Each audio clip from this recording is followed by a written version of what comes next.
My name is Jody. I'm 42 years old, and I'm BRCA1 positive.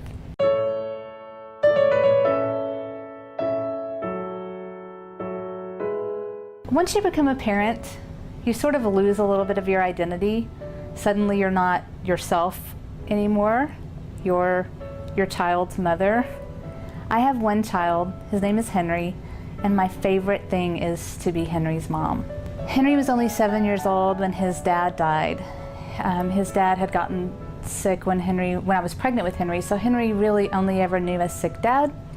So it was a long process, not always sad, but long process of losing his dad from the time he was born. 5 years after his dad, my husband Alan, died, my mom died of ovarian cancer, and she fought that awful disease for 8 years.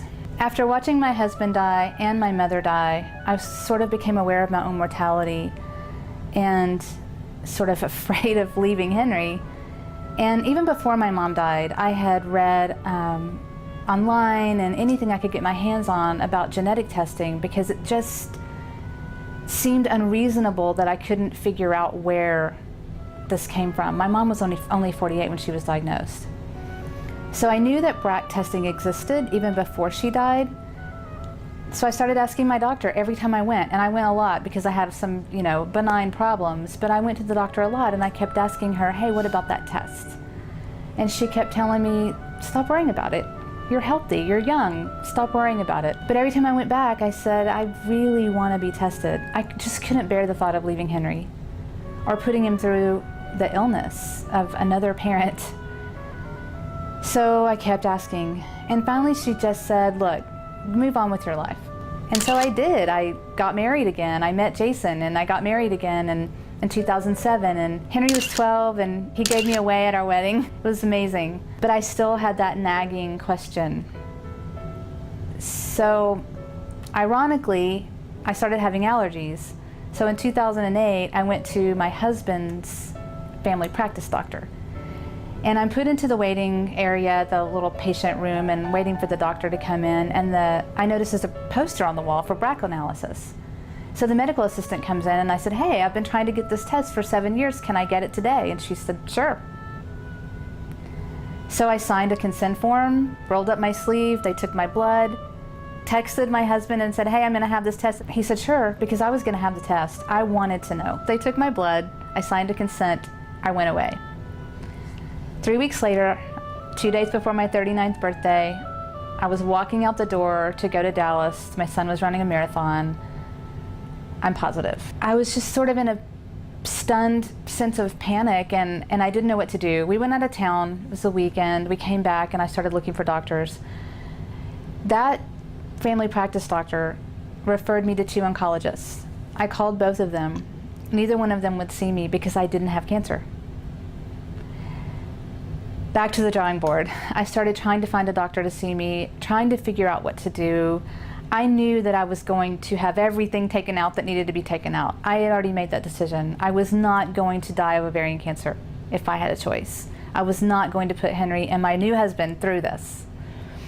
So I was just desperate, calling every doctor in the phone, not in the phone book, but literally on the online phone book. And so finally, in a moment of desperation, Jason, my husband, flipped over my test result, found the 800 number for Myriad, and called the hotline. He got a genetic counselor who got on the phone with me and gave me the names of doctors in Austin who were well-versed in BRCA patients, but more importantly to me, gave me the name of someone who was trying to organize this flailing support group for hereditary cancer in Austin. So I called that woman, and she told me they were trying to get together a meeting the first Saturday in January at Central Market. It's an outdoor patio at a grocery store in Austin. And I said, well, how will I know how to find you? And she said, well, look for the pink balloon. So I knew this was going to be a bunch of breast and ovarian cancer patients, which probably meant all women, but I made poor Jason go with me. And so we get to this outdoor market, and there's 1,000 people there, and there are no balloons. And so I'm walking around looking for this pink balloon, and I can't find it. So I'm getting more and more nervous. And then I see a woman sitting by herself, and as soon as we made eye contact, I knew that she's who I was looking for. And she, along with some other women in that support group, showed me how to get through this, how to even start on my journey to get through this. They gave me names of doctors, they gave me names of genetic counselors, and they just told me what I needed to know, that I was going to be okay and that this was not the end of the world and that I had a path. Through them I found doctors to do my surgeries. So this was the first weekend in January. January 20th, I had my complete hysterectomy and my ovaries removed. And April 2009, I had my bilateral prophylactic mastectomy and reconstruction. It took me 7 years to get the test, but it took me fewer than 4 months to have all of my prophylactic surgeries. And I'm fine. I learned through the loss of my husband and the loss of my mother and through this journey not to take time for granted.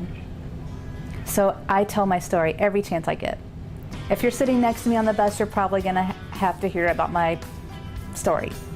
Because everybody we know knows somebody who's been through breast cancer or who's had that diagnosis. And you know, more and more often I'm finding people who know someone or have a relative with ovarian cancer. And maybe it's not hereditary, but maybe it is. And they need to know that they have the option of pursuing that, knowing their family history and talking about it with their physician, because everybody has the right to know. And this test changed my life. I'm not afraid anymore. And yeah, the surgeries weren't fun, but I didn't have to go through the cancer diagnosis. And I want to prevent that for as many people as I possibly can. Strangers, fine. What if I change your life? What if my story prompts you to ask your doctor about being tested? So I tell it every chance I get, because I feel like I got this second chance to be Henry's mom for a very long time.